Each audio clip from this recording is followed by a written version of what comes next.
Donc c'est la première fois qu'on fait un événement de ce type à Paris. Je suis Mathieu Lavode de la coopérative Oasis. Ça fait beaucoup d'événements en province, assez rarement en Ile-de-France et à Paris. Et cette année, on voulait faire un événement ici. L'Académie Kiman qui nous accueille pour un événement en deux parties. Une première partie jusqu'à 19h30 sur les écologues, notamment leur impact dans la société. Et puis une deuxième partie qui sera une table ronde, pour celles et ceux qui veulent rester, une table ronde sur l'engagement aujourd'hui en écologie dans le contexte politique actuel. Voilà. Et l'idée de faire cet événement à Paris, c'était aussi pour toucher un public qu'on ne touche pas forcément les autres événements, notamment des parlementaires. Merci Madame Bull, donc les sénatrices qui est là aujourd'hui. Beaucoup de parlementaires s'excusent parce qu'apparemment il y avait des travaux en cours, donc on va les rencontrer plus tard. Mais l'idée c'était vraiment de faire connaître. Il y a quand même des ministères aussi dans la salle, de faire connaître un peu le travail que font les écolieux, qui sont assez peu connus par les institutions aujourd'hui. Voilà, en sachant que nous, on pense qu'il y a quand même beaucoup de bonnes idées à piocher dans leurs expériences pour plus largement pour la société. Là, je vais avoir à peu près un quart d'heure d'introduction où je vais essayer de vous présenter un peu ce que c'est un écolieu, ce qu'est une oasis, faire un panorama un peu des lieux qu'on voit aujourd'hui en France, donc vraiment en mode introduction. Et après, donc Nora Belton, qui a organisé l'événement, c'est la coopérative Oasis avec moi, va vous présenter un peu le programme de l'après-midi et comment on va se répartir. Ouais, je viens de passer les slides. Ouais, merci. Donc juste, nous on emploie le terme d'oasis, pourquoi c'est un terme qui vient de Pierre Rabhi, il y a une trentaine d'années, et le terme d'oasis, il a évolué au cours des années. Aujourd'hui, c'est un terme un peu générique qui désigne plein de formes de projets collectifs et écologiques, que ce soit des éco-hameaux, des fermes collectives, des écolieux, des tiers-lieux nourriciers. Il y a des formes très variées de projets qui existent et qui ont tous et toutes en commun ce nombre de valeurs, et notamment la vie en collectif, parce qu'on verra, c'est un peu notre croyance, c'est que la vie collective, c'est le levier, on va dire, principal pour amener à une vie à la fois plus autonome, plus sobre, et aussi recréer du lien social, notamment dans les ruralités. Voilà. Et donc ce terme d'oasis qui est un peu vaste, c'est un terme que l'on utilise, mais d'ailleurs vous verrez qu'il y a plein de réalités différentes que je vais essayer de vous présenter. Ça c'est la carte des projets qu'on recense, il y en a beaucoup quand même, c'est pas trop mal réparti comme des endroits, il n'y en a pas trop. Il y a à peu près 1500 projets d'écolieux et d'État participatif en France. Alors pourquoi écolieux et État participatif? Parce que beaucoup de projets cochent en fait les deux cases. Et du coup, c'est une carte qu'on gère en commun avec notre partenaire principal qui est Habitat Participatif France. En gros, si vous voulez, nous, on a un peu les lieux à la campagne et eux les lieux en ville, pour résumer, mais c'est à peu près les mêmes typologies de projets. Et donc cette carte recense beaucoup de projets, certains qu'on connaît bien, d'autres un peu moins.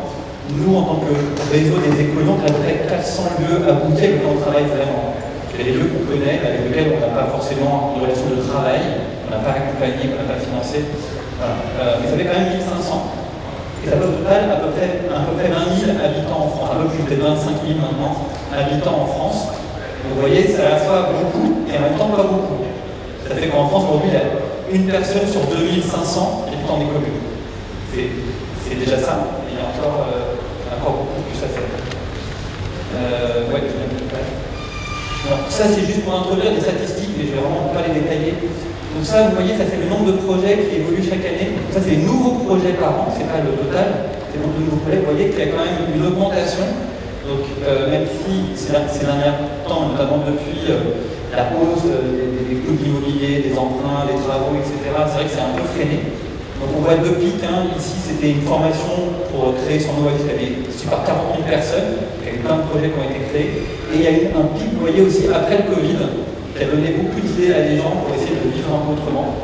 Clairement, on n'a pas tous vécu le confinement de la même manière. Dans un écolieu, c'était pas désagréable, alors que ça a été beaucoup plus dans des grandes villes.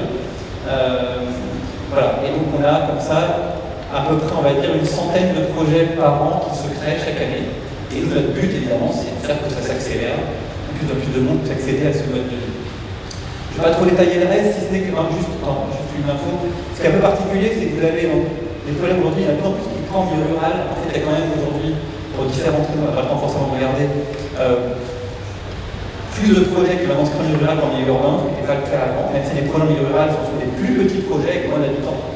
Et on a surtout en milieu rural des projets qui sont des projets de réhabilitation. C'est-à-dire qu'on a très peu de construction neuve à la campagne. Vous verrez après les exemples que je montrerai. C'est beaucoup des lieux de patrimoine qui sont repris par des collectifs. Alors en milieu urbain, c'est encore beaucoup de la réhabilitation, de la construction neuve, des projets de participatifs.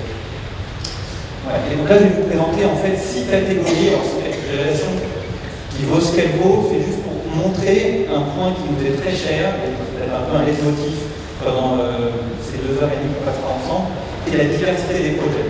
En fait, dans les écolieux, il y a des réalités très différentes en termes de taille, en termes de forme de plan, en termes de montage juridique, de rapport à la propriété. Voilà. Mais il y a un peu des projets, un peu plus, ce qu'on appelle des écolieux avec activité, donc des écolieux. Donc c'est des projets qui mixent habitat et activité économique. Donc c'est souvent en milieu rural important d'avoir dans ces lieux d'habitat aussi de l'activité, qui soit l'activité productive, genre de l'activité agricole, artisanale, etc., l'activité d'accueil, écotourisme, formation, tiers-lieu, ce genre de choses. Voilà. Et là, vous avez des exemples différents. Voilà. Typiquement, tout partagé, c'est un projet, ils sont 6 familles en Savoie, ils ont repris un petit château, et ils ont 2 habitants qui sont boulangers sur place, il y a un maraîcher, il y a une personne aussi qui est tourneur sur bois. Voilà. Donc il y a des activités, pas possible déjà des chambres d'hôtes pour faire de l'écotourisme dans le lieu. Voilà. Donc c'est souvent des projets où des gens parfois réinventent aussi leur métier en même temps qu'ils créent ces lieux. Il y a des gens partout en France. Et il y a 2 slides après qui ont d'autres exemples. Ils ont un peu tous en commun, encore celle d'après, voilà, des lieux de patrimoine. Par exemple, j'étais la semaine dernière dans ce lieu, La Chaux, qui est un monastère, qui est mis en bail amphithéotique pour un collectif, un monastère qui était vide. Et donc, c'est des citoyens qui récupèrent pendant 100 ans, gratuitement, un monastère à retaper pour faire un écolieu. Voilà. Donc, vous voyez, c'est souvent des lieux assez beaux, mais voilà, avec cette forme juridique particulière de la propriété collective qui dimensionne cette typologie de projet. Ensuite, on a ce qu'on appelle des éco-hameaux, c'est plus rare, hein, c'est moins de 10% des projets, où là, c'est que de l'habitat, et c'est beaucoup de la construction neuve. C'est beaucoup moins un manoir, une ferme, un hameau, des fois, mais on verra déjà, c'est carrément un village qui est repris, qui sont rénovés. Là, c'est beaucoup un peu un lotissement, si vous voulez, écologique, mais avec des espaces communs.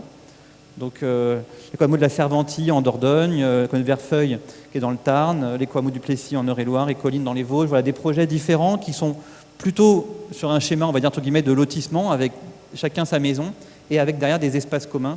Et c'est souvent des projets qui n'ont que de l'habitat, un peu d'accueil, mais c'est moins central dans leur montage.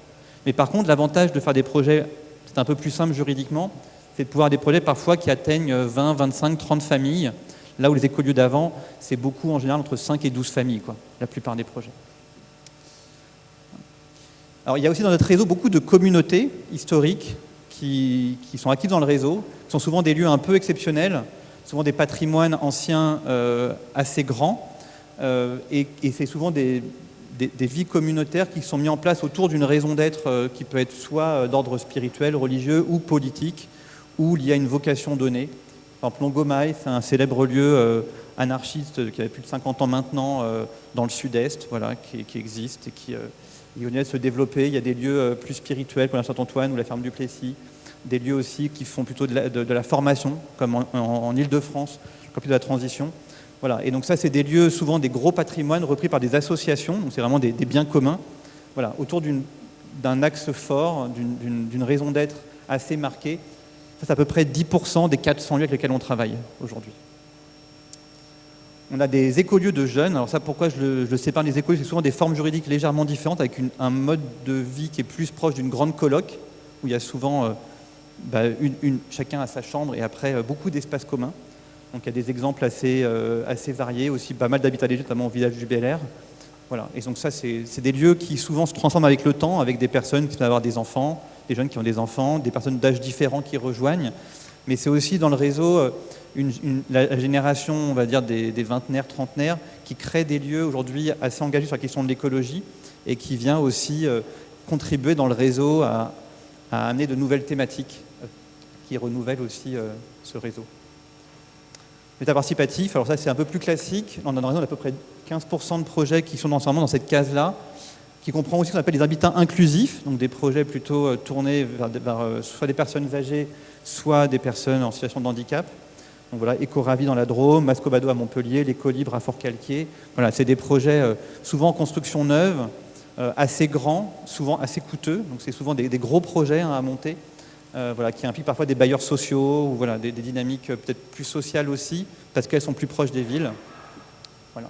Et puis enfin, dernière catégorie de projets dans ce réseau Oasis, sont plutôt des tiers-lieux, donc des lieux où il n'y a parfois qu'un seul couple qui habite, mais où il y a toute une communauté qui s'en occupe. Le Chalutier, par exemple, là, on vient de financer il y a très peu de temps, qui est un hôpital qui est repris par un collectif d'artisans. Donc actuellement, il y a une trentaine d'artisans qui ont pris possession de ce lieu, voilà, et qui le font vivre avec très peu de gens qui habitent sur place. Ce n'est pas la vocation du lieu. Voilà. Et donc c'est une autre dynamique encore. Voilà. Si je vous montre cette diversité, c'est pour vous montrer que ce n'est pas monolithique. Les écolieux, il n'y a pas un modèle, tous le même. Il y a des formats juridiques différents, il y a des tailles différentes, il y a des réalités économiques très différentes. Et nous, notre but, c'est d'amplifier cette diversité, parce que chacun d'entre nous n'est pas forcément attiré par le même type de lieu. Voilà. Ces lieux correspondent à des aspirations individuelles qui sont parfois assez différentes. Voilà. Alors aussi, juste pour introduire un peu ce qu'on va présenter, nous, vous imaginez, on se bat contre des clichés tout le temps sur ces lieux. Heureusement, c'est plutôt en bonne voie. Je tiens à dire quand même que maintenant, les clichés sont peut-être moins présents qu'il y a 15 ou 20 ans. Et de plus en plus, on essaie de démontrer par des études avec des chercheurs cette réalité, que c'est des lieux qui contribuent au bien commun, qui sont inclus dans la société, qui recréent de la solidarité, du lien social, notamment dans les campagnes. Voilà. Et là, vous avez quelques chiffres d'une étude qui a été faite par Cécile Renoir et son équipe de la transition, qui a travaillé sur un certain nombre de lieux qu'ils ont étudiés du point de vue vraiment de la qualité relationnelle des lieux. En quoi les lieux créent la qualité de relation en interne, mais aussi avec le territoire, en quoi ils contribuaient à redonner vie à leur territoire. Voilà. Là, vous avez quelques chiffres qui montrent, c'est la moyenne en fait en France ou en Angleterre, suivant les chiffres, qui montrent que dans ces lieux, globalement, on vit bien, car on galère un peu, ça vous en doutez, on va en parler, on galère un peu à créer ces lieux, mais d'ailleurs, on vit bien et on contribue positivement au territoire. On a aussi une autre étude qu'on a fait il y a quelques années sur le bilan carbone de ces lieux, non pas 2026, 2016, pardon, donc qui montre en fait qu'aujourd'hui, ces personnes-là qui vivent en collectif accèdent du coup plus facilement à des modes de vie beaucoup plus sobres, en ressources, notamment en carbone, et notamment, voilà, on voit que entre un Français moyen et un habitant d'écolieu, on a une réduction assez forte de l'empreinte carbone qui est liée à des choix de vie, mais beaucoup aussi à la mutualisation, à ce qu'on peut faire quand on partage. Évidemment, si on construit moins de mètres carrés parce qu'on a des espaces communs, bah, ça fait moins de mètres carrés à chauffer, moins d'énergie grise pour faire les bâtiments. Voilà. Et donc, c'est souvent une des motivations des personnes qui créent ces projets, c'est de pouvoir accéder à un mode de vie qui soit à la fois convivial, solidaire, et en même temps sobre et écologique. Voilà, il y a plein d'autres avantages, et ça, on va les voir après dans les différents ateliers que vous allez participer. On a choisi 4 thèmes seulement pour cette première édition à l'Académie du Climat. On va vous présenter. Mais avant ça, je voudrais juste... Ouais, je veux bien que tu passes celle d'après, parce que ça... Bon, voilà, on fait d'aller vite. Oui, vous présenter qui on est, nous, la coopérative Oasis, certains ne nous connaissent pas. Donc nous, on est le réseau qui anime, on a une coopérative, une SIC, qui anime ce réseau au niveau national et qui essaie de développer les écolieux en France, avec toujours pareil, c'est cette idée que plus il y aura d'écolieux, plus il y aura de transition écologique, tout simplement parce que quand un lieu s'installe quelque part, on voit qu'à l'échelle de 10 ans, 15 ans, 20 ans, le territoire change autour. C'est un peu comme des points d'acupuncture sur le territoire français, et que plus il y en a, plus finalement sur les territoires, il y a des lieux pour se former, pour recréer du lien, pour imaginer des projets en commun, etc. Et donc ce qu'on fait, on a à la fois la structure qui anime ce réseau, donc on a un festival annuel, des rencontres, on a un incubateur, on a des outils numériques, notamment les sites de petites annonces. Si vous cherchez un lieu à rejoindre, il y a plein de lieux qui cherchent des habitants encore. On a un site aussi d'écotourisme, il y a des brochures là-bas de Destination Oasis, qui est un site d'écotourisme pour aller passer ses vacances dans un écolieu plutôt que dans une location Airbnb. Voilà, donc il y a plein d'outils qu'on développe au service de ces lieux et de ce réseau, et d'essayer de porter leur voix. On est aussi un espèce de bureau d'études pour les écolieux, donc il y a beaucoup de questions spécifiques dans les écoles, notamment sur les questions juridiques, financières, de gouvernance, des relations humaines, d'urbanisme, etc. Et donc on a à peu près 80 écolieux par an qu'on aide sur des prestations plus ou moins longues. On fait des ORE, donc ça, ceux qui ne connaissent pas, allez voir l'atelier qui en parlera tout à l'heure sur la biodiversité. Alors, il y a différentes solutions aussi qu'on propose pour accompagner les lieux, c'est des solutions payantes, hein, contrairement à ce qu'on fait dans l'animation de réseau, voilà, pour des lieux qui ont besoin d'accompagnement spécifique. Et on a aussi une particularité qui fait qu'on est une structure un peu originale par rapport à d'autres structures qui sont tête de réseau, c'est qu'on est aussi un peu une banque des écolieux, en plus d'être un bureau d'études et un mouvement citoyen, parce qu'en fait les écolieux, un des principaux freins à leur développement, c'est la question du financement. Quand vous allez voir une banque et que vous lui dites que vous voulez créer avec une foncière, une coopérative par-dessus, avec une asso, et que pour faire de l'activité économique, de l'habitat, etc., les banques, elles sont souvent perdues. Et c'est des projets qu'elles voient comme très risqués, ce qui n'est pas ce qu'on démontre nous, parce que très peu de projets, une fois qu'ils sont créés, qui s'arrêtent. Mais voilà, on a du mal à accéder à du financement. Et donc, depuis maintenant quelques années, on développe une solution d'épargne citoyenne. C'est des citoyens qui placent leur épargne dans la coopérative plutôt que dans une banque, dans le même principe que Terre de Liens, peut-être que vous connaissez, ou Énergie Partagée. Et on a réussi comme ça à lever à peu près 10 millions d'euros actuellement. On en cherche encore plus. S'il y a des gens qui ont de l'épargne qui dort sur un compte à la Société Générale, c'est une bonne action pour votre bilan carbone. Et avec cette épargne, on fait des prêts à des écolieux qui ont besoin de financement. On a comme ça financé 65 écolieux en France. Donc c'est souvent des financements complémentaires évidemment aux apports qu'ont les personnes qui créent les projets. Mais ça permet parfois d'éviter de passer par une banque ou de compléter leur apport pour accéder effectivement à une banque. Voilà. Et on a eu pour ça d'ailleurs le Grand Prix de la finance solidaire en 2022 au niveau national pour cet outil de financement. Voilà. Donc c'est un peu ce qu'on fait. Donc on est une équipe de 12 salariés, puis beaucoup d'acteurs dans le réseau évidemment qui font ça avec nous. Voilà. Et avec vraiment toujours ce leitmotiv de faire qu'il y ait de plus en plus d'écolieux en France, parce que voilà, c'est notre contribution, on va dire, à la transition.